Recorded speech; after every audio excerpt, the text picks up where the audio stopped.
1783, and the smoke is clearing in the wake of the Revolutionary War. Over the course of 8 grinding years, General George Washington has led a force of shopkeepers, farmers, and Native American allies to victory over the greatest military power in the world. A new nation has been born, independent and free. The founders must form a national government. In 1787, through months of passionate debate, they create a written constitution. For the country's highest office, they imagine something new in the history of the world. A leader not born to power like a king or queen. A leader who has not seized power through conquest. A leader not separate from the people, but elected by the people, from among the people. We, the people. This is a new idea, an American idea. The idea of a president.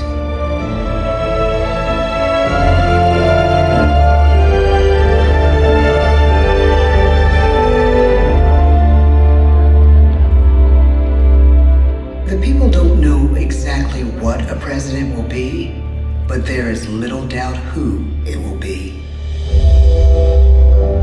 George Washington's stature and bearing have marked him as a leader. His integrity has made him a great one.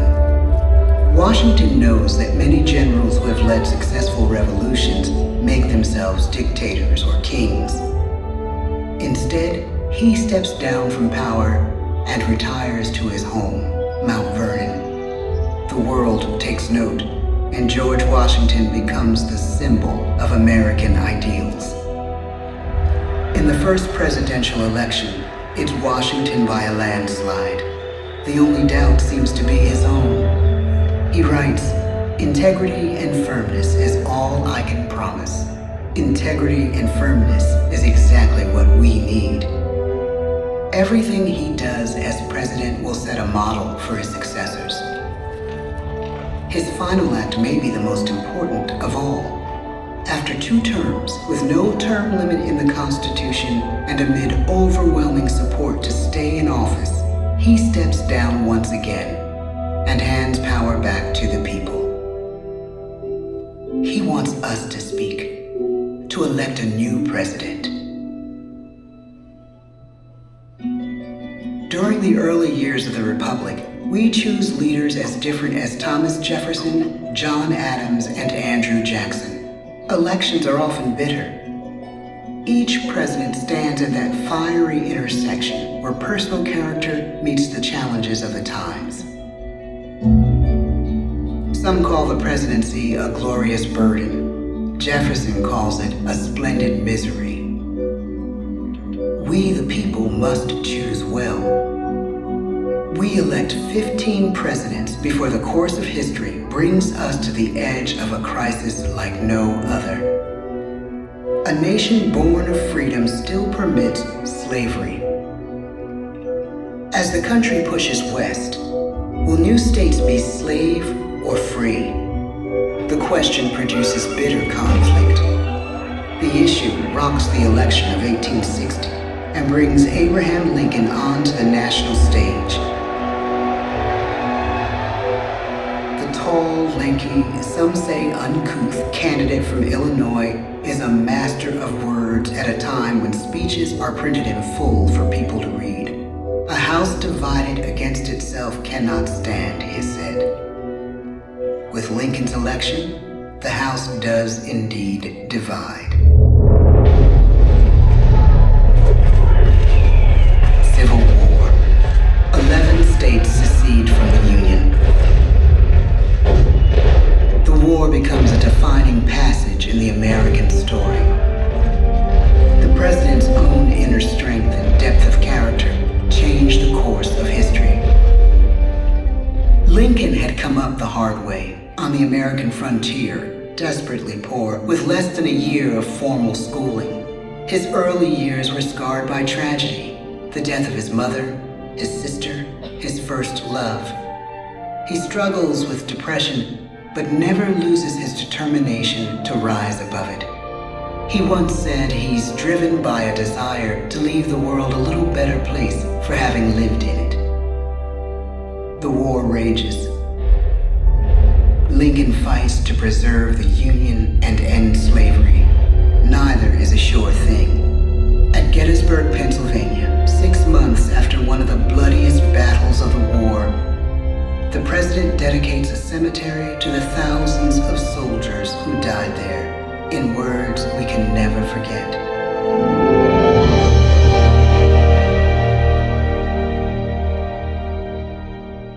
Fourscore and 7 years ago, our fathers brought forth on this continent a new nation, conceived in liberty and dedicated to the proposition that all men are created equal.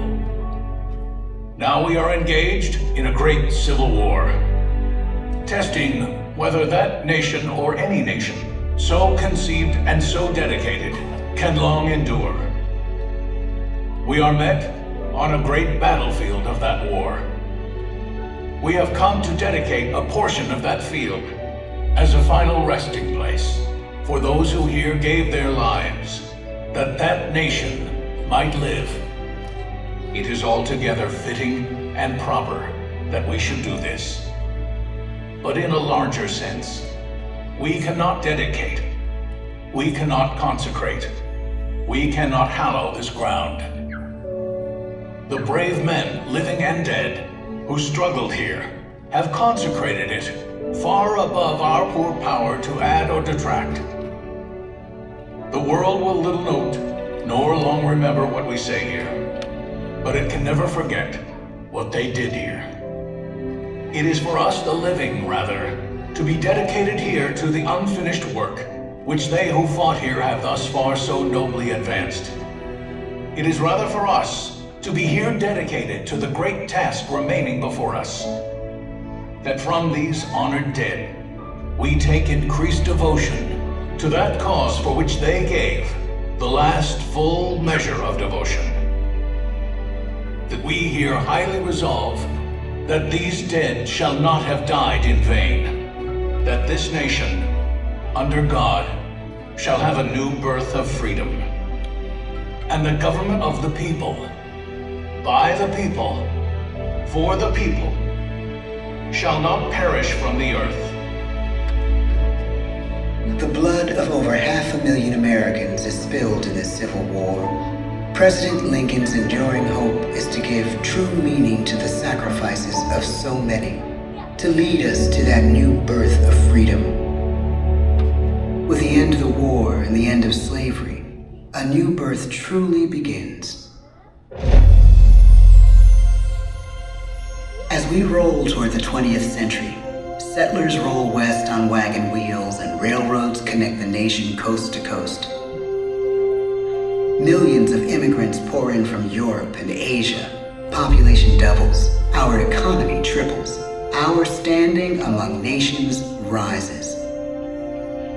We need presidents who can lead both at home and abroad. At the same time, a young Theodore Roosevelt is retreating from New York politics and personal tragedy. The death of his wife and his mother on the same day in the same house. In the Badlands of North Dakota, he rethinks his life and the life of his country. He returns stronger in body and spirit. His renewed energy is just what his country needs.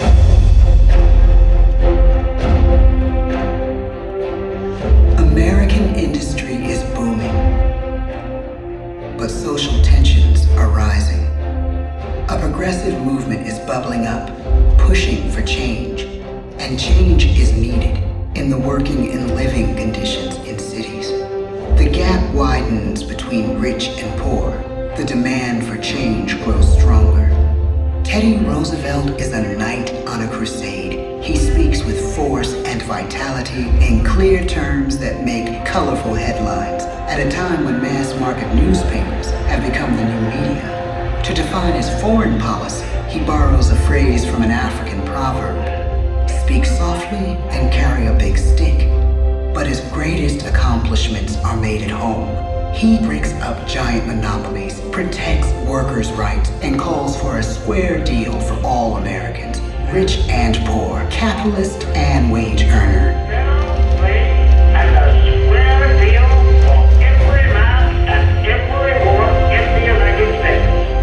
He calls on America to be as great as the natural grandeur of its lands.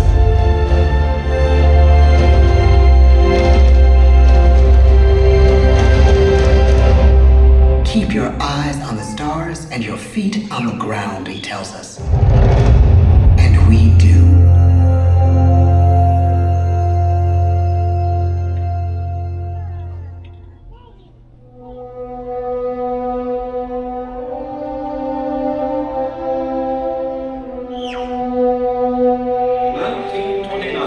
The bottom fell out of the market. 12 million unemployed.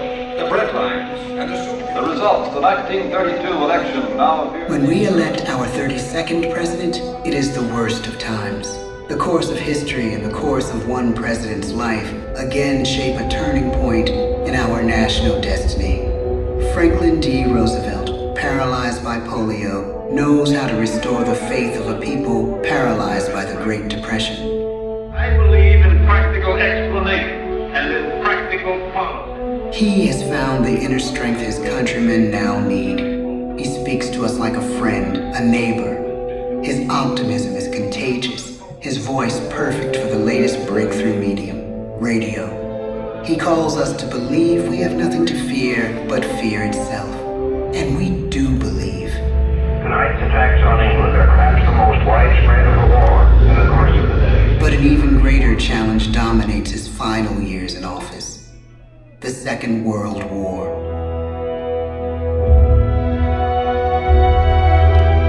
We must be the great arsenal of democracy. This is an emergency as serious as war itself. We stun the world with our production. When bombs fall on U.S. troops in Pearl Harbor, he calls us to fight on the war front and sacrifice on the home front.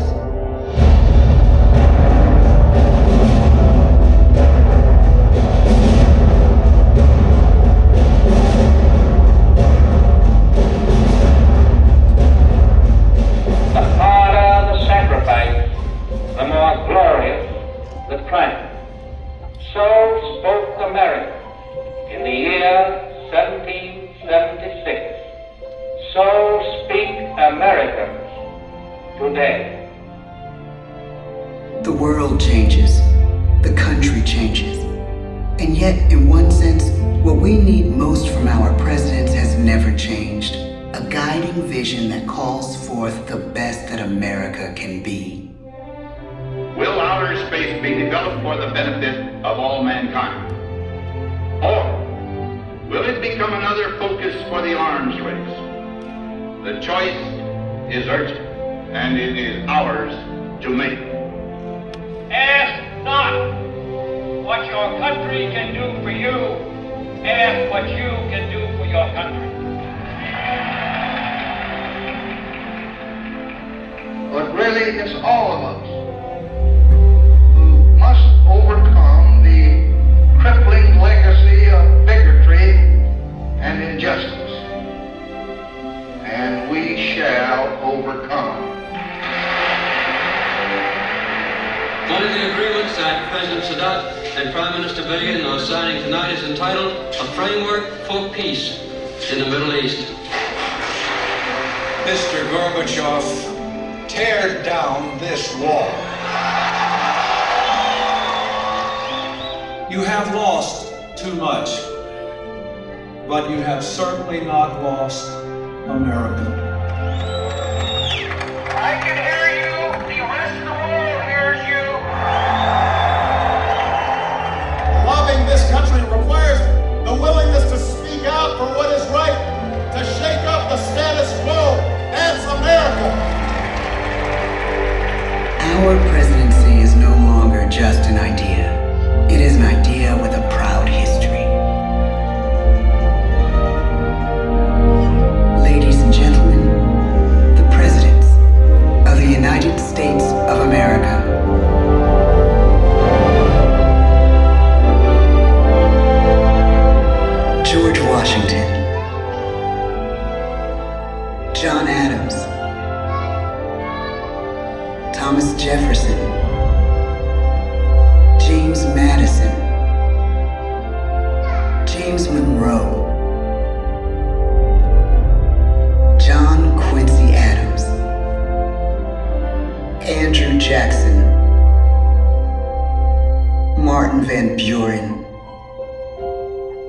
William Henry Harrison,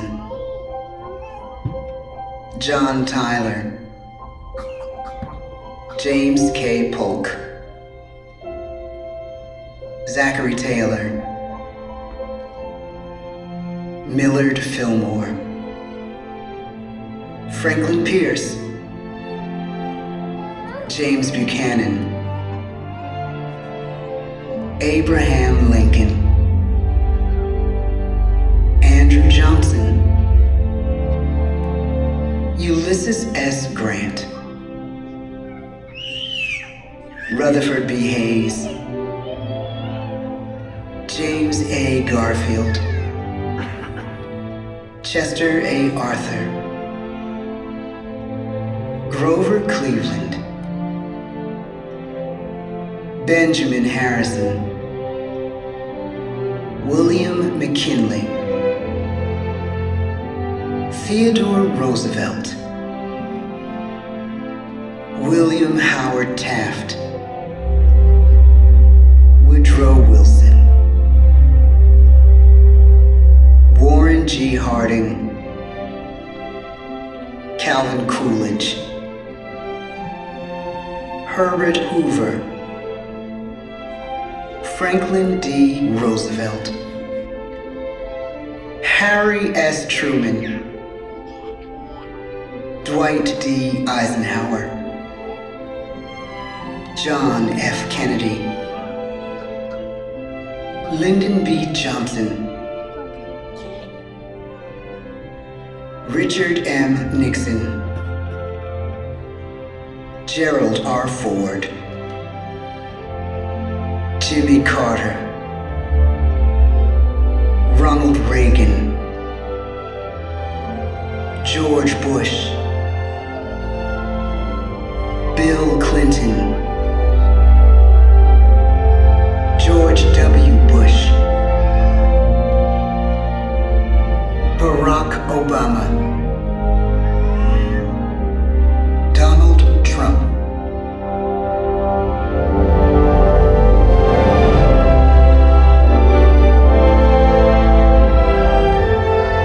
and now we come to the present. Once again, we place our trust in the idea of a president, as we have from the beginning. My fellow citizens, no event could have filled me with greater anxieties than that notification on the 14th day of April, 1789, that you had selected me to lead our nation. But it was with the confidence of my fellow citizens that I took an oath.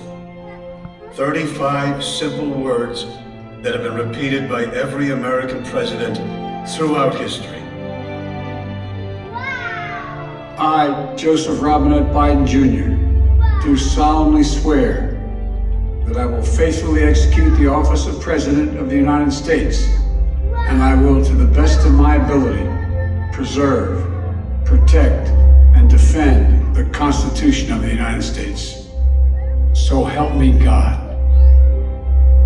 The presidency of the United States is a role unique in the world, an office entrusted to each president by us, we the people.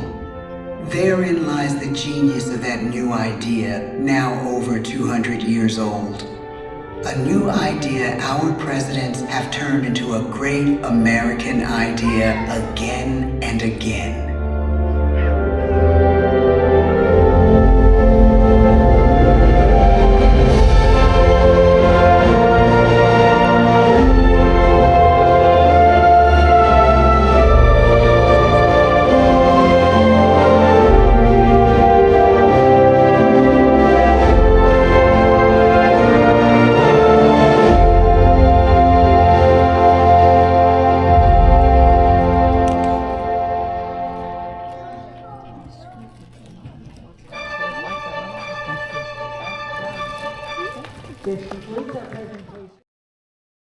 Hi, Brantley here.